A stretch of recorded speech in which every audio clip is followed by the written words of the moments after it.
Hello! Donc je suis de retour, ça y est! J'ai réussi encore à m'organiser pour faire une nouvelle vidéo. Donc on m'a posé quelques petites questions, soit sur Instagram, j'ai eu des questions sur Messenger et puis en message privé pas mal sur Twitter si je ne me trompe pas. Voilà, donc c'est parti pour une nouvelle FAQ absolument incroyable! Alors, voyons. Ah oui, j'ai changé de petit carnet aujourd'hui. C'est ce petit carnet-là qui m'a été offert par une collègue autrice. Alors, il y a beaucoup de luminosité. Est-ce qu'il... Ah voilà, il arrive à montrer. C'est un petit carnet avec des feuilles qu'on peut détacher, des feuilles de notes comme ça. Il est super chouette. Donc voilà. Donc, première question. Te faut-il un contexte particulier pour écrire? Arrives-tu à te mettre dans une bulle? Et à quel moment préfères-tu écrire s'il y a lieu, bien sûr? Alors, un contexte particulier pour écrire. Autrefois, j'aurais donné tout un tas de contextes particuliers. Voilà, j'aimais bien écrire dans le lit, la nuit. J'aimais bien écrire à certains moments très précis, quand j'étais tranquille, souvent la nuit, etc. Et puis, j'ai eu des enfants. Et depuis que j'ai des enfants, j'ai envie de dire, j'aime bien écrire quand je peux écrire, quel que soit le contexte. Si j'y arrive et que je peux, je fais. Il n'y a pas très longtemps, là, j'ai écrit une nouvelle en mangeant, pendant que les enfants étaient à côté. Enfin voilà, et ça, ils criaient, ils sautaient dans tous les sens. Voilà. Donc j'ai plus autant de besoins. Comment dire, je suis moins tatillonne sur les moments où j'écris. Par contre, il y a quand même un endroit où j'écris vraiment bien et que j'aime énormément écrire, c'est dans le train. Voilà, dans le train avec des écouteurs, un peu de musique et c'est une ambiance que j'adore pour écrire. Donc oui, j'arrive à me mettre dans une bulle pour écrire et de plus en plus, quel que soit le contexte. Un petit peu comme quand j'étais plus jeune et que je lisais en fait. J'étais capable de lire dans absolument tous les contextes sauf en voiture, sinon c'était foutu, fallait s'arrêter pour que j'allais vomir parce que j'avais le mal des transports. Mais autrement, je pouvais lire en plein milieu du préau du collège, avec tous les autres enfants qui criaient, qui couraient. Enfin, ça me dérangeait pas du tout. J'avais une faculté à me mettre justement dans ma bulle pour rester concentrée sur ma lecture. Et j'ai l'impression que pour l'écriture, ça peut être ça. Par contre, faut pas me parler, quoi. Si jamais on m'appelle pour me dire oh, qu'est-ce qu'on fait à manger ce soir, voilà, ça me plombe, ça me coupe dans mes réflexions. Et puis, comme je sais plus quel auteur parlait de flow, d'être dans le flow quand on écrit. Alors là, c'est le genre de question qui me coupe du flow total. Donc, sinon, est-ce que j'ai besoin d'un contexte particulier? Donc, plus vraiment, plus maintenant. En tout cas, je suis pas allée chercher vraiment une heure de la journée ou si on me laisse du temps pour écrire le matin ou le midi ou le soir, j'écrirai à ce moment-là en fait. Voilà, c'est plus ça maintenant. Alors, nouvelle. Ah, tiens, tu viens encore te taper l'incruste pendant ma vidéo, toi? Hop là, le retour de Grisou. Tu t'es dit, tiens, moi je vais montrer que j'existe encore, que je perds toujours mes poils. Et oui. Tu dis bonjour à la caméra? Non? Oh, bah oui. Alors ensuite, il y a une question un peu particulière qui m'a été posée. Des fois, je montre un peu ce que je fais au crochet. Alors là, on m'a demandé quel était mon encours au crochet. Alors, je vais vous montrer mon encours au crochet. Hop, donc, je crochette en ce moment avec ce crochet. C'est un numéro 4. Voilà. J'utilise la laine, enfin, c'est pas de la laine, c'est du fil. Le fil de chez Action. Et donc, c'est un fil qui est 100% acrylique et qui s'appelle Printed Ombre Cake avec plein de couleurs dedans. Et que dire d'autre? Il se crochette en 4,5 jusqu'à 5,5, il se lave à 30 degrés, c'est super. Et donc je crochette un petit gilet. Hop, un petit gilet en 2-3 ans. Voilà. Et avec un chat qui veut jouer avec le fil. On laisse le fil. Ah là là là là. Non, pas touche. Donc voilà, je crochette un petit gilet, c'est pour offrir à un petit garçon de mon entourage, le petit frère d'un copain de mon fils et et le fils d'une amie. Voilà ce que je crochette en ce moment. Et donc, en haut, ce sont des brides toutes simples. Et là, en bas, à partir du dessous des manches, c'est un point où on fait une bride, puis une maille serrée, une bride, puis une maille serrée, et on inverse au rang du dessus. Ah, me mange pas mon fil, toi! Voilà ce que ça donne à peu près comme point. Voilà, mon encours au crochet. Ah bah voilà, tu m'as décrocheté une maille, toi. T'es un coquin. Et c'est tout plein de bave maintenant. Oh,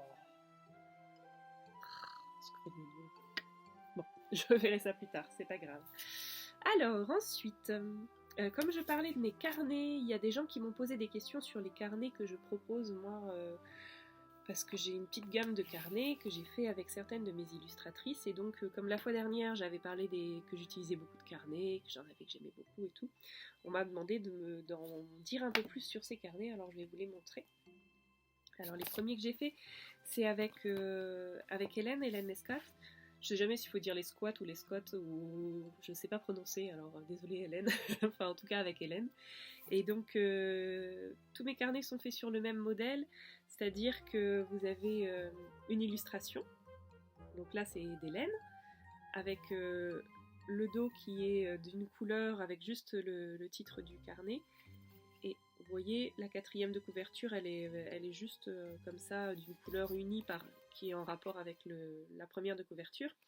Et à l'intérieur, en fait, c'est juste un carnet ligné et numéroté. Donc vous avez simplement le numéro de page et des lignes pour pouvoir écrire ce que vous voulez dans le carnet, l'utiliser en bullet journal, ou etc. Et ils sont tous, voilà, la première page, vous pouvez juste noter votre nom, ce que vous voulez, votre adresse dessus, et après, libre à vous de faire ce que vous voulez avec le carnet. Ce sont vraiment des carnets juste tout simples et lignés. Donc il y a le petit modèle avec les boutons, le modèle avec les alpagas, j'adore les alpagas,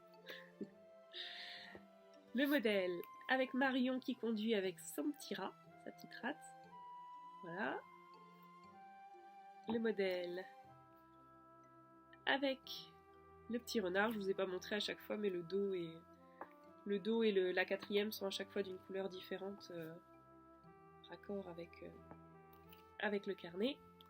Donc voilà, le modèle avec le petit renard qui est trop mignon. Et puis après j'ai fait un modèle avec Tania, le dragon forcément. J'adore les dragons. Alors celui-là j'ai tellement craqué que je lui ai demandé si elle était d'accord qu'on fasse ce petit carnet. Donc voilà, hop. Et toujours pareil, hein, à l'intérieur c'est le même intérieur ligné, numéroté pour faire des boulettes journal aussi, c'est pratique. Et puis le petit dernier, c'est celui que j'ai fait avec Sévanie, qui s'appelle Je mets des étoiles dans ma vie, avec plein d'étoiles partout. Et puis la petite fille et le petit garçon là, ici, ils sont en train de faire une projection d'étoiles avec une boîte de conserve. C'est quelque chose que j'utilise avec mes enfants. J'utilise des grandes boîtes de conserve et je colle imprimé une constellation que j'ai bien retournée avant en horizontale là, et puis je perce des trous avec un compas, et quand on met une lampe après au plafond, ça met la constellation dans le bon ordre. Alors, je sais que les enfants ils adorent que je projette Orion le soir avant de dormir, c'est leur constellation préférée, voilà. Donc cette scène elle représente ça. Et puis hop, le dos et la quatrième, comme ça. Hop. Voilà. Et puis, ben c'est tout, je crois que j'ai fait le tour de tous mes carnets. Donc voilà, donc ceux-là, ils sont disponibles sur Amazon. Je pense qu'en tapant Jeanne Célène, carnet, ou quelque chose comme ça, il y a moyen de les retrouver. Et puis ben voilà, il y a tous ces modèles-là qui sont disponibles. Faites-vous plaisir, au contraire, c'est chouette. Donc voilà. Ensuite, qu'est-ce qu'on m'a demandé comme question? Ah, on m'a demandé quelle était la première œuvre de fantaisie, fantaisie pure, on va dire, parce que hors mythologie et merveilleux, que j'ai connu. Et donc en fait, je pense que la toute première vraiment de fantaisie que j'ai connue, ça devait être un téléfilm que vous connaissez peut-être si vous êtes de ma génération, qui passait à peu près à tous les Noëls. C'est La Caverne de la Rose d'Or. Je pense que en dehors des légendes arthuriennes et des choses un peu plus des œuvres un peu plus classiques, on va dire, c'est vraiment celle que j'ai découvert en premier. Et après, vraiment en littérature, vraiment de livres, le tout premier que j'ai trouvé, c'est celui-ci en fait. Donc ça c'était chez mon libraire. Donc j'avais une librairie préférée quand j'étais toute jeune et adolescente qui était à Avranches. Donc c'était la librairie qui était autrefois à la place des Trois Rois, ça s'appelait. Et donc j'allais toujours là-bas, on y allait une fois par semaine avec ma maman à peu près, et toutes les semaines elle m'achetait ma cargaison pour la semaine, donc 2 à 3 livres. Hein. J'ai coûté cher à mes parents, ils aimaient pas aller à la bibliothèque, alors j'en ai bien profité. Et donc un jour que j'étais avec elle pour acheter des livres, j'ai vu ce livre-là, que j'ai choisi juste parce qu'il y avait un cheval sur la couverture. Et ça parlait de sorciers, de trucs. Bon, ma foi, je l'ai pris sans trop savoir. Et donc c'était Mercedes Laquais. Alors il s'est trouvé que c'était le 3e tome d'une série, mais bon, ça m'a pas trop gênée. Et je suis tombée vraiment amoureuse de l'univers, de ce que racontait l'autrice, etc. Et alors, je cache parce qu'il y a mon nom de naissance dessus. Mais vous voyez, je mettais toujours la date à laquelle je lisais un livre. Je le fais... Enfin, je le fais encore sur du papier, mais comme je lis presque plus en papier, ça se voit moins. Et donc je mettais mon nom et la date à laquelle je l'avais lu. Donc vous voyez, celui-ci, je l'ai lu le 22 mars 97. Voilà. Donc c'était mon premier livre de fantasy que j'ai lu. Après, je suis tombée dedans et j'ai pas arrêté. Et j'ai une sacrée quantité de livres de la collection Pocket comme ça, argentés, avec les couvertures de Sue Mac, etc. Voilà. Premier livre. Et ensuite, on m'a posé pas mal de questions par rapport aux chroniques de Yerne, que je faisais donc avec le groupe de discussion Pernfr. On m'a demandé si c'était possible de les lire. Alors, les versions que j'ai sont des versions collector. Hein. C'est les versions, on se les imprimait pour nous seulement. Hein. C'était pas diffusé ou distribué plus loin. Et du coup, je peux pas vous en dire plus là-dessus. Par contre, il se trouve que ma maman m'a déposé tout un tas de bazar qui visiblement m'appartenaient, qu'elle a voulu se débarrasser de certains trucs qui traînaient chez elle. Et alors il se trouve que j'ai trouvé quelque chose d'intéressant, entre guillemets. Donc vous voyez, avec un autocollant que j'avais acheté pour l'école publique de la quinzaine de 1991. Ça coûtait 8 francs, le petit autocollant. Super, hein? Et à l'intérieur, en fait, c'est parce que c'est un carnet que j'utilisais pour faire mes écrits. Et je vous ai un petit peu parlé du fait que j'utilisais des photos de journal et que je faisais des textes. Ben voilà, je les ai retrouvés. Donc vous voyez, je mettais le nom de mes chevaux. Donc elle s'appelait Hirondelle, la jument qu'on avait à cette époque-là. Et donc du coup, voilà, le cheval qui sautait s'est fait appeler Hirondelle, etc.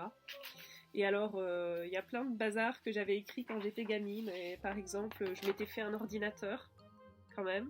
Qu'est-ce que j'ai vu rigolo? J'avais vu quoi de rigolo?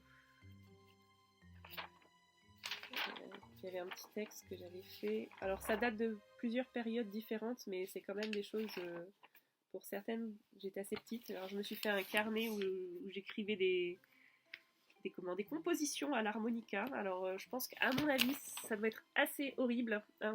J'ai pas souvenir d'avoir été une grande joueuse d'harmonica, mais voilà, il y a des compositions si ça vous dit. Et puis qu'est-ce que j'avais vu qu'il y avait?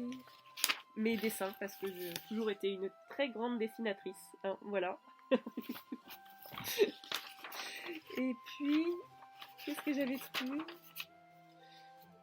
J'avais vu que je crois que j'avais fait un petit poème qui était absolument magnifique. Où est-ce qu'il est ce petit poème que j'avais repéré tout à l'heure? Je sais pas si je vais le retrouver. Hein. Moi, c'est pas très grave, vous ne perdez pas grand-chose, hein, à vrai dire. Mais j'avais écrit un poème, voilà. Donc c'est bon. Bref, j'ai retrouvé le carnet dans lequel il y a mes tout premiers écrits et... c'était assez rigolo quand même de retrouver ça juste après vous en avoir parlé. Et puis sinon, par rapport aux chroniques de Yerne, un peu plus tard, je peux pas vous partager ces récits, etc. Par contre, je peux vous partager la tête que j'avais quand je les ai écrits.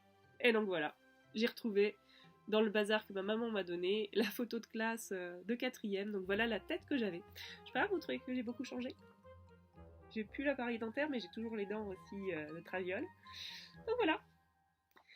Bref, je crois que j'ai fait le tour de ce que j'avais sélectionné cette fois-ci. Si vous avez d'autres choses que vous souhaiteriez que je vous raconte, des anecdotes, des trucs rigolos, des choses qui ont à voir avec l'écriture ou pas forcément, pas de souci.